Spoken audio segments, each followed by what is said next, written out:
soccer training in Nairobi. Here, a combination of foot skills and determination could mean a ticket out of poverty. 16-year-old Bilha Osang is one of the up-and-coming talents at the Mathare Youthsports Association, or MYSA for short.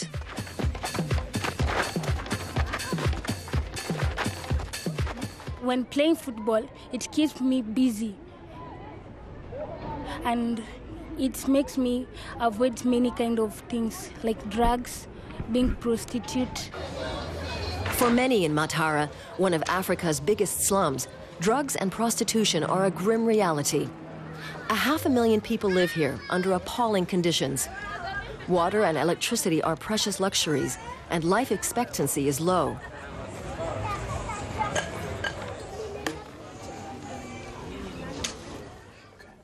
The day begins at 6 a.m. for Bilha. She lives with her parents and 6 brothers and sisters in a tiny hut with just 10 square meters of space. It's a tough life, but Bilha is still better off than most of her teammates. Bilha's father is a policeman and has a regular income. She's also lucky enough to attend secondary school. An academic year costs around 90 euros, a fortune in Mathare, where the average monthly income is under 20 euros. The money for Bilha's education comes from MYSA. Her dream is to become a doctor.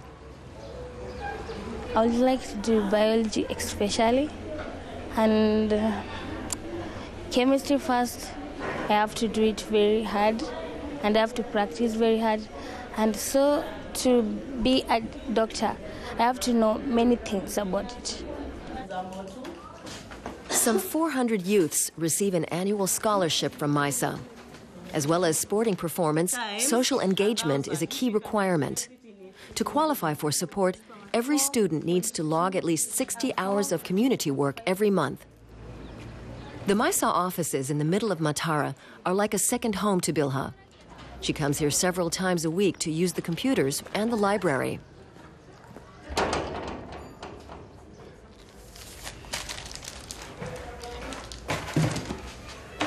It's here she takes care of the younger neighborhood children, helping with their homework and reading them stories. Its members, his wives, and they have been divided. I'm a storyteller to them, and after telling them the story, I have to tell them more about the story and how the story means and how they can avoid something from that story and how they can take good care of themselves. Bob Monroe founded the Sports Association more than 2 decades ago. The Canadian came to Nairobi as an aid worker. Looking to give young people in the slums a new chance at life, he decided to use sports as a motivation tool. Before they play soccer, the youngsters first have to give something back to the community. The youth come, and one of the first things they do is have to walk up and down the field, clearing the glass and rocks and bottle tops and that have accumulated since the last match. And they learn early on, if you want something to happen, then you make it happen. You don't wait for other people to do it for you. Now almost 20,000 youngsters are part of the program and make up around 1,000 teams. MYSA also promotes sport for the disabled, who are often the victims of discrimination and exclusion in Kenya. MYSA workers are also active at a juvenile prison on the edge of the city, where many inmates are under 10 years of age. Here, the same rules apply: work before play. One boy gives a talk about AIDS and the pitfalls of crime. I just feel common sense. Afterwards, they all play soccer like normal kids. The teamwork tends to be higher in our teams than other teams that we play. There's an intensity as well that I've noted with our youth, is that when the other team has the ball, MYSA players tend to consider that an act of theft.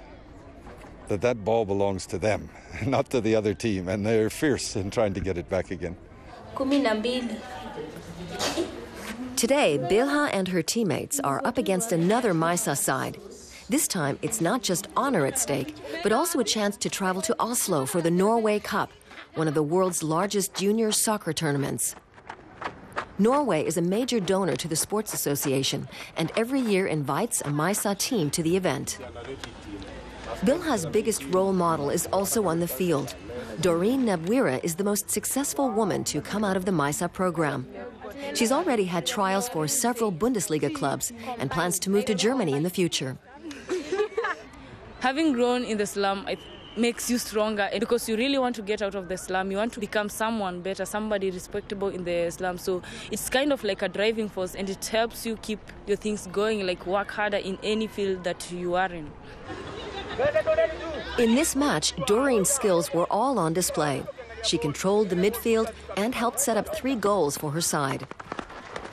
For her part, Bilha was effective in defense and rarely lost a challenge.